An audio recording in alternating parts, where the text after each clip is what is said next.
ರಾಜ್ಯಾದ್ಯಂತ ಇದೊಂದು ಹಾವಳಿ ಎಬ್ಬಿಸಿದೆ. ಏನು ಪ್ಯಾಲೆಸ್ತೀನ್ ಪರವಾಗಿ ಒಂದು ಧ್ವಜವನ್ನು ಪ್ರದರ್ಶಿಸೋದಕ್ಕಾಗಿ ರಾಜ್ಯದ ಬಹುತೇಕ ಜಿಲ್ಲೆಗಳಲ್ಲಿ, ವಿಶೇಷವಾಗಿ ಬಾಗಲಕೋಟೆ ಜಿಲ್ಲೆಯಲ್ಲಿ ಏನು ಆ ಒಂದು ನೆಪವನ್ನು ಒಡ್ಡಿ ಇಲ್ಲಿ ಯಾವ ಥರನಾಗಿ ಅಲ್ಲಿಯ ಸೀರತ್ ಕಮಿಟಿಯ ಸದಸ್ಯರನ್ನು ಏನು ಬಂಧಿಸುವಂಥ ಒಂದು ಹುನ್ನಾರವನ್ನು ಇಲ್ಲಿನ ಪೊಲೀಸ್ ಇಲಾಖೆ ಮಾಡ್ತಾಯಿದೆ. ಅವರಿಗೆ ಕೆಲವಷ್ಟು ನಿದರ್ಶನಗಳನ್ನು ಮತ್ತು ಮಾಹಿತಿಗಳನ್ನು ಕೂಡ ನಾನು ಹೇಳಲಿಕ್ಕೆ ಬಯತೀನಿ. ಈ ಒಂದು ಪ್ಯಾಲೆಸ್ತೀನ್ ಪರವಾದಂತಹ ಹೇಳಿಕೆಯನ್ನು ಖಂಡಿಸುವಂಥ ನಿಟ್ಟಿನಲ್ಲಿ ಕಾಂಗ್ರೆಸ್ ಶಾಸಕರು ಕೂಡ ನಾನು ಮುಂದು ನೀನು ಮುಂದು ಅಂತ ಹೇಳಿಕೆಯನ್ನು ಕೊಡ್ತಾ ಇದ್ದಾರೆ. ನಿಜವಾಗಿ ನಮ್ಮ ಭಾರತ ದೇಶದ ಸಂವಿಧಾನ ಏನು ಹೇಳ್ತಾ ಇದೆ? ಇಲ್ಲಿ ರಾಜ್ಯದಲ್ಲಿ ಬಹಳಷ್ಟು ಶೋಷಿತ ಸಮುದಾಯದ ಪರವಾಗಿ ಧ್ವನಿ ಎತ್ತುವುದು, ಅವರ ಪರವಾಗಿ ನಿಲ್ಲುವುದು ಅಪರಾಧನ ಅಂತೇಳಿ ನಾನು SDP ಪಕ್ಷದಿಂದ ಪ್ರಶ್ನೆ ಮಾಡಲಿಕ್ಕೆ ಬಯಸ್ತಾ ಇದ್ದೀನಿ. ಇವತ್ತು ಜಾಗತಿಕ ಮಟ್ಟದಲ್ಲಿ ಭಾರತ ದೇಶವು ಸದಾ ಮಾನವ ಹಕ್ಕುಗಳ ಪರ ಧ್ವನಿ ಎತ್ತುವ ಇತಿಹಾಸ ಮತ್ತು ಸಂಪ್ರದಾಯ ಹೊಂದಿದೆ. ತಮ್ಮೆಲ್ಲರಿಗೂ ಗೊತ್ತಿರಬೇಕು, ಜಗತ್ತಿನಲ್ಲಿ ಎಲ್ಲೇ ಅನ್ಯಾಯ ನಡೆದರೂ ಕೂಡ ಅವರ ವಿರುದ್ಧ ಮರ್ದಿತರ ಪರ ಬೆಂಬಲವಾಗಿ ನಿಲ್ಲಲು ಸಂವಿಧಾನದ 19ನೇ ವಿಧಿ ಅನುಮೋದಿಸುತ್ತದೆ. ಈ ಸಂವಿಧಾನದ 19ನೇ ವಿಧಿಯನ್ನು ಅನುಮೋದಿಸುವುದನ್ನೇ ಇಲ್ಲಿಯ ಶಾಸಕರುಗಳು, ಕೆಲವೊಂದು ಶಾಸಕರುಗಳು ಯಾರೆಲ್ಲ ಇಂತಹ ತಪ್ಪನ್ನು ಮಾಡಿದ್ದಾರೆ ಅವರ ವಿರುದ್ಧ ಕ್ರಮ ಕೈಗೊಳ್ತಾರೆ ಅಂತಂದರೆ, ಇಲ್ಲಿ ಸಂವಿಧಾನಕ ಹುದ್ದೆಯಲ್ಲಿರುವಂತಹ ಶಾಸಕರುಗಳಿಗೆ ಮತ್ತು ಸಚಿವರುಗಳಿಗೆ ನಾನು ಪ್ರಶ್ನೆ ಮಾಡಲಿಕ್ಕೆ ಬಯಸ್ತೀನಿ. ನೀವು ಸಂವಿಧಾನದ ಪುಸ್ತಕವನ್ನು SDP ಪಕ್ಷದಿಂದ ನಿಮಗೆ ಪಾರ್ಸಲ್ ಆಗಿ ಕಳಿಸಿಕೊಡ್ತೀವಿ, ನೀವು ಆ ಸಂವಿಧಾನ ಪುಸ್ತಕವನ್ನು ಓದಿಕೊಳ್ಳ್ರಿ ಅಂತ ಹೇಳಲಿಕ್ಕೆ ನಾನು ಬಯಸ್ತಾ ಇದ್ದೀನಿ. ಯಾಕೆ ಸ್ವಾಮಿ, ನಮ್ಮ ಒಂದು ಸಂವಿಧಾನದ 19ನೇ ವಿಧಿಯಲ್ಲಿ ಯಾವುದೇ ದೇಶದಲ್ಲಿ ಮರ್ದಿತರ ಪರವಾಗಿ ಅಥವಾ ಮಾನವ ಹಕ್ಕುಗಳ ಉಲ್ಲಂಘನೆ ಆದರೆ ನಾವು ಧ್ವನಿ ಎತ್ತಲು ನಮ್ಮ ಸಂವಿಧಾನ ಅವಕಾಶ ಕೊಟ್ಟಿದೆ. ಹಾಗಂತ ಬಾಗಲಕೋಟೆ ಜಿಲ್ಲೆಯಲ್ಲಿ ಬಾಗಲಕೋಟೆ ನಗರದಲ್ಲಿ ಮೀಲಾದ್ ಸಂದರ್ಭದಲ್ಲಿ ಏನು ಒಂದು ಧ್ವಜವನ್ನು ಪ್ರದರ್ಶಿಸಿದ್ದಾರೆ ಅಂತೇಳಿ ನೀವು ಅರೆಸ್ಟ್ ಮಾಡುವಂತಹ ಒಂದು ಹುನ್ನಾರವನ್ನು ನಡೆಸಿದ್ದೀರಿ. ನಾನು ಈ ರಾಜ್ಯದ ಕಾಂಗ್ರೆಸ್ ಸರ್ಕಾರಕ್ಕೆ ಪ್ರಶ್ನೆಯನ್ನು ಮಾಡಲಿಕ್ಕೆ ಬಯಸ್ತೀನಿ. ಇಂತಹ ಘಟನೆಗಳು ಎಲ್ಲಿ ನಡೆದಿದ್ದಾವೆ ಅಲ್ಲಿ ನೀವೆಲ್ಲ ಅರೆಸ್ಟ್ ಮಾಡಲು ನೀವು ಸೂಚನೆ ಕೊಡ್ತೀರಿ ಅಂತಂದರೆ ಯಾರ ಪರವಾಗಿ ನೀವಿದ್ದೀರಿ? ಸಾಮಾಜಿಕ ನ್ಯಾಯವನ್ನು ಒದಗಿಸುವಂಥ ನಿಟ್ಟಿನಲ್ಲಿ ಮರ್ದಿತರ ಬೆಂಬಲವಾಗಿ ನಿಲ್ತೀನಿ ಅಂತೇಳಿ ಅಲ್ಲಿ ಕೇಂದ್ರದ ಏನು ವಿರೋಧ ಪಕ್ಷದ ನಾಯಕರಾದಂಥ ರಾಹುಲ್ ಗಾಂಧಿ ಅವರು ಹೇಳ್ತಾ ಇದ್ದಾರೆ.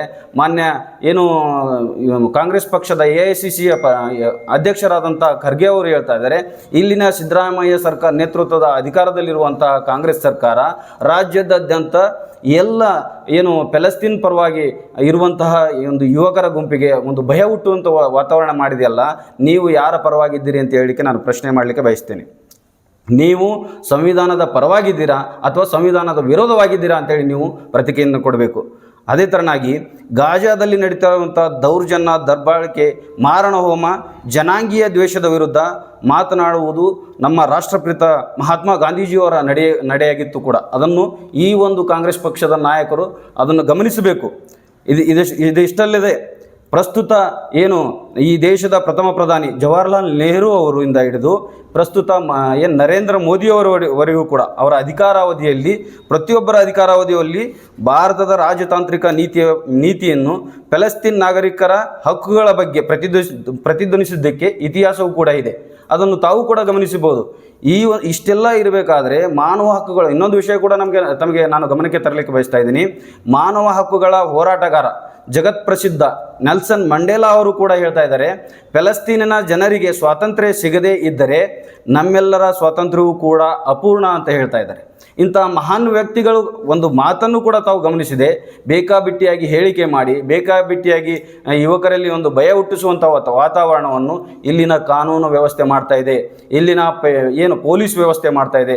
ಮಾನ್ಯ ಗೃಹ ಸಚಿವರಾದಂತಹ G. ಪರಮೇಶ್ವರ್ ಅವರಿಗೆ ನಾನು ಪ್ರಶ್ನೆಯನ್ನು ಮಾಡ್ತಾ ಇದ್ದೇನೆ, ನಿಮ್ಮ ಕಾಂಗ್ರೆಸ್ ಸರ್ಕಾರ ಸಂವಿಧಾನದ ಪರವಾಗಿದೆಯೋ ಅಥವಾ ವಿರೋಧವಾಗಿದೆಯೋ ಅನ್ನೋದನ್ನು ನಮಗೆ ಸ್ಪಷ್ಟವನ್ನು ಪಡಿಸಬೇಕು. ಯಾಕಂತಂದರೆ ಇಂತಹ ಒಂದು ಹೇಳಿಕೆಗಳು, ಇಂತಹ ಒಂದು ದೌರ್ಜನ್ಯಗಳನ್ನು ನಾವು ಸಹಿಸೋದಿಲ್ಲ. ಹಾಗಂತ ನಾವು ಯಾವುದೇ ದೇಶ ವಿರೋಧಿ ಕೆಲಸವನ್ನು ಕೂಡ ಮಾಡುವುದಿಲ್ಲ.